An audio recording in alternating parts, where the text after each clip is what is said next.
ওম গং গণপতয়ে নমঃ।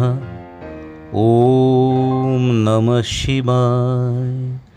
প্রিয় বন্ধুরা, সুস্বাগতম। আজ পঞ্চকন্যার চতুর্থ কন্যা কুন্তির আখ্যানের পালা। কিন্তু বন্ধুরা, কুন্তির জীবন এতটাই ঘটনাবহুল যে তাকে একটি পর্বের মধ্যে প্রস্তুত করতে গেলে পর্বটি সুদীর্ঘ হওয়ার সম্ভাবনা প্রবল হয়ে পড়ে। তাই কুন্তির জীবনের চিত্তাকর্ষক ঘটনাগুলি কয়েকটি পর্বের মাধ্যমে উপস্থাপন করব। আজকে জানাবো কুন্তির জন্ম এবং বেড়ে ওঠার অদ্ভুত গল্প। কুন্তি জন্ম নিয়েছিলেন যদুবংশের একজন রাজা সুরসেনের ঘরে। তার মাতার নাম ছিল মারিসা। জন্মের পর কুন্তির নাম রাখা হয়েছিল পৃথা। কুন্তি ছাড়াও সুরসেনের আরও দুটি পুত্র ও কন্যা সন্তান ছিলেন। কন্যা হলেন সুতশুভা এবং পুত্র হলেন বসুদেব।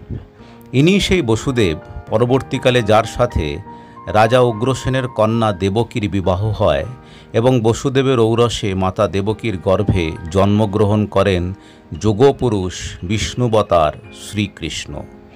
অর্থাৎ কুন্তি হলেন শ্রীকৃষ্ণের পিসি। এছাড়াও কুন্তির সাথে শ্রীকৃষ্ণের এক অন্যরকম আত্মীয়তার সম্পর্ক তৈরি হয়েছিল। কারণ কুন্তিপুত্র অর্জুন শ্রীকৃষ্ণের ভগিনী অর্থাৎ নিজের মাতুল কন্যা সুভদ্রাকে বিবাহ করেছিলেন। ফিরে আসি কুন্তির প্রসঙ্গে। কুন্তির জন্মদাতা পিতা রাজা সুরসেনের এক দূর সম্পর্কের ভ্রাতা ছিলেন রাজা কুন্তিভোজ। তিনি নিঃসন্তান ছিলেন। তাই তার অনুরোধে রাজা সুরসেন নিজের 3টি সন্তানের মধ্যে জ্যেষ্ঠা কন্যা পৃথাকে রাজা কুন্তিভোজকে সমর্পণ করেন।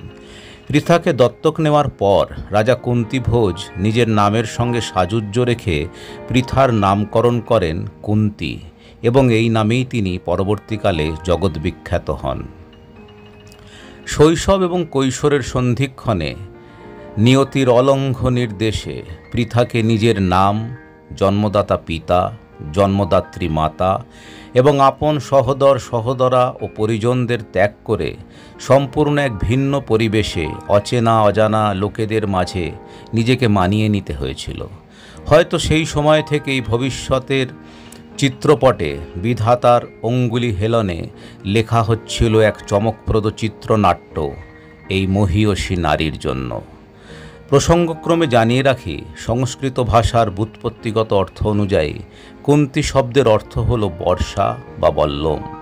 নামের এই অর্থের কারণেই কিনা জানি না, কিন্তু কুন্তির ধারালো ও তীক্ষ্ণ বুদ্ধিমত্তার ঝলক বিভিন্ন ঘটনার মধ্যে দিয়ে বারবার প্রকাশ পায়। বন্ধুরা, আজ এই পর্যন্তই। পরবর্তী পর্বে কুন্তির জীবনের যে ঘটনার প্রভাব এবং অভিঘাত সবথেকে বেশি তার আখ্যান নিয়ে উপস্থিত হব। সঙ্গে থাকুন, চ্যানেলটির সদস্য পদ গ্রহণ করুন। আপনারা সকলে ভালো থাকুন। ঈশ্বর আপনাদের মঙ্গল করুন।